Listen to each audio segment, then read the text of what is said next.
श्रीराघवं दशरथात्मजमप्रमेयं सीतापतिं रघुकुलान्वय रत्नदीपम् आजानुबाहुम् अरविन्ददलायताक्षं रामं निशाचर विनाशकरं नमामि।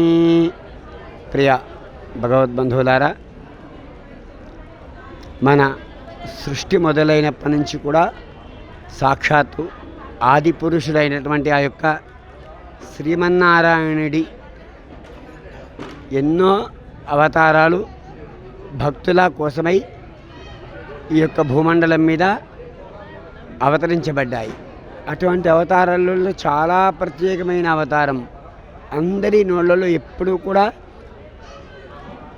అందరి మదిలో మెసిలే నామము శ్రీరామనామం.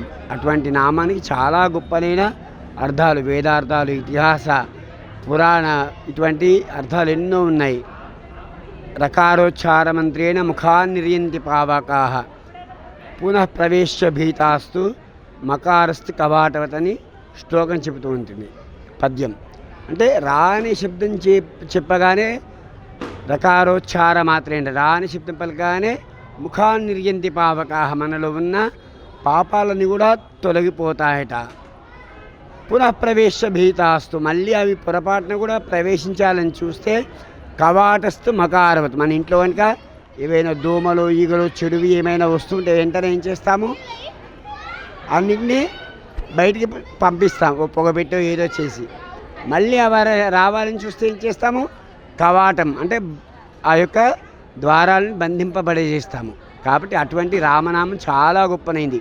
అటువంటి రామనామం చేత తరింపబడ్డ వాళ్ళు ఎంతోమంది ఉన్నారు. ఆ యొక్క వాల్మీకి మహర్షి ఆ యొక్క రామనామం చేతనే అంత గొప్ప బోయవాడు, కిరాతకుడు కూడా గొప్ప మహర్షి అయ్యాడు. అటువంటి రామనామాన్ని స్మరణం ఇప్పుడు జగత్తు అంతా కూడా ఒక సుప్రసిద్ధంగా జరిగింది.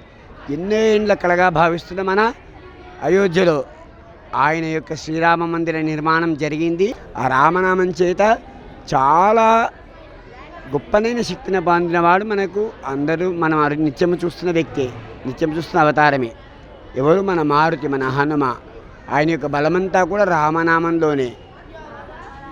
ఎప్పుడైనా చూడండి, గణపతి నామం స్మరిస్తే గణేశుడు మనకి ప్రత్యక్షమవుతాడు, లక్ష్మీనామాన్ని స్మరిస్తే లక్ష్మీ ప్రసన్నమవుతుంది, శ్రీమన్నారాయణ నామం స్మరిస్తే ఆ యొక్క శ్రీమన్నారాయణ మనకు ప్రసన్నమవుతాడు. కానీ ఒక్క నామం చేత ఇద్దరు ప్రసన్నమవుతారు. పండగ బొనాన్జా అంటారు చూడండి, ఒకటి కొంటే ఇంకోటి ఆఫర్ ఫ్రీ అన్నట్టుగా రామనామము హనుమంతుడు స్మరించగానే ఇటు హనుమంత స్వామి వెంటనే ఎత్ర రఘునాథ కీర్తనం తత్ర కుతమస్తకాంజలిం, ఎక్కడెక్కడ ఆ యొక్క రాముడి యొక్క నామం వినపడుతుందో అక్కడ వెంటనే రెండు చేతులు జోడించి కూడా హనుమస్వామి దర్శనమిస్తాడు. అటువంటి గొప్పనైంది రామనామం. కాబట్టి వచ్చి ఆ సీతారామచంద్రుడి యొక్క అనుగ్రహ కృపా కటాక్ష వీక్షణాలు మీ మీద కలుగుగాక, అనేక మంగళాశాసనాలు కలుగుగాక. జై శ్రీమన్నారాయణ. అది రెండు ఎందుకు 24,000 శ్లోకాలు కలిగినది.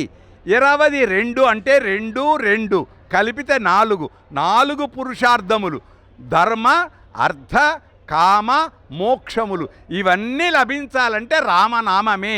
అది తారక బ్రహ్మ పరబ్రహ్మ మంత్రం. అది ఎవరో చెప్పలే, మన తెలంగాణలో యొక్క గొప్ప గోపరాజు కంచర్ల గోపన్న రామదాసు చెప్పాడు. అది లోకానికి అందుగాక. అందుకే శుభం. తక్షశిల మీడియా ఛానల్ని సబ్స్క్రైబ్ చేయండి, లైక్ చేయండి, షేర్ చేయండి.